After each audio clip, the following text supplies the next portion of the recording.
جہاں مصنوعی جنت بنائی گئی اور وہ 300 سال زیر تعمیر رہی۔ ایک ایسا گمشدہ شہر جو کئی سالوں سے لوگ خزانے کی لالچ میں اسے تلاش کرتے آ رہے ہیں۔ اللہ تعالیٰ نے قرآن مجید میں ایک ایسی قوم کا ذکر کیا ہے جو ترقی اور کاریگری میں اتنے آگے پہنچ چکے تھے کہ کوئی اور اتنا آگے نہیں پہنچ سکا اور ان جیسا بعد میں کوئی پیدا نہیں ہوا۔ اللہ تعالیٰ نے اس قوم کو طرح طرح کی نعمتیں عطا کی، لیکن اس قوم نے ناشکری کی اور کئی برائیوں میں مبتلا ہو گئی۔ انہوں نے اللہ کی عبادت کے بجائے بتوں کی پوجا شروع کر دی اور اپنی کاریگری، ترقی اور کامیابی پر تکبر کرنا شروع کر دیا، جس وجہ سے اللہ نے ان پر عذاب بھیجا۔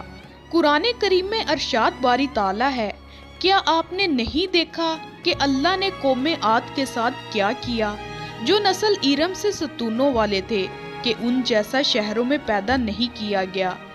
ہزاروں ستونوں والا ایک خوابوں کا شہر جسے آج سے 3000 سال قبل دیو ہیکل قوم نے تعمیر کیا تھا، اس قوم نے خدا کی بنائی ہوئی جنت سے انکار کر کے خود اپنی جنت بنانے میں مصروف ہو گئے۔ یہ وہی گمشدہ شہر ہے جس کے خزانے کی لالچ میں لوگ اسے تلاش کر رہے ہیں۔ اس کا ذکر قرآن پاک میں بھی موجود ہے۔ ماضی میں گزری طاقتور قوم عاد نے بنایا تھا۔ یہ عربی قوم تھی جو عربی بولتے تھے۔ اللہ تعالیٰ نے اس قوم کی ہدایت کے لیے حضرت ہود علیہ السلام کو بھیجا تھا۔ جب اس قوم نے کفر، شرک، تکبر کو نہیں چھوڑا تو ان پر عذاب نازل ہو گیا اور یہ اس طرح ختم ہو گئے جیسے کبھی تھے ہی نہیں۔ آج سے چند سال پہلے اس شہر اور قوم کے تذکرے کو صرف ایک کہانی سمجھا جاتا تھا۔ مورخین نے لکھا کہ آدے ارم عمان، یمن اور عدن کے علاقوں میں آباد تھے۔ ان میں 2 طاقتور بادشاہ بنے جو دونوں بھائی تھے۔ ایک کا نام شدید اور دوسرے کا نام شداد تھا۔ شدید کے انتقال کے بعد شداد نے سلطنت کی بھاگ دوڑ سنبھالی۔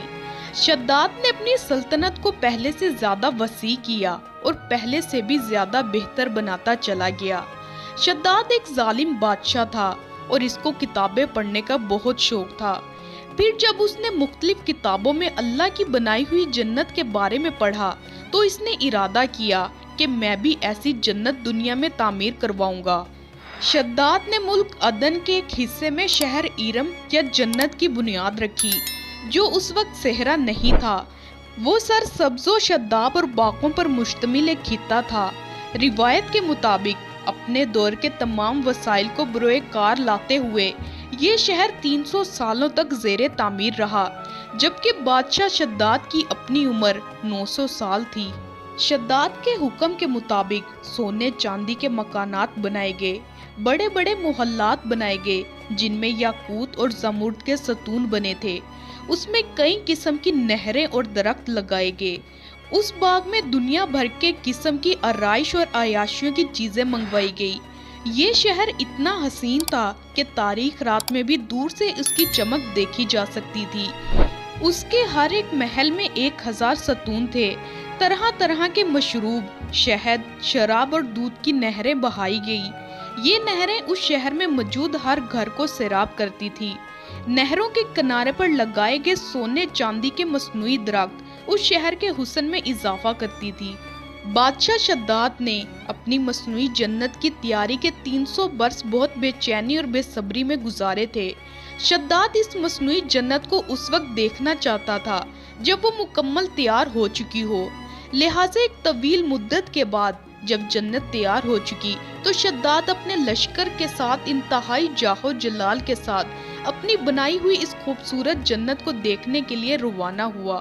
جب شداد اپنی بنائی ہوئی جنت کے 1 کوس کے فاصلے پر تھا تو اللہ تعالیٰ کی طرف سے ایک چیخ کی صورت میں اس پر اور اس کے لشکروں پر عذاب نازل ہوا۔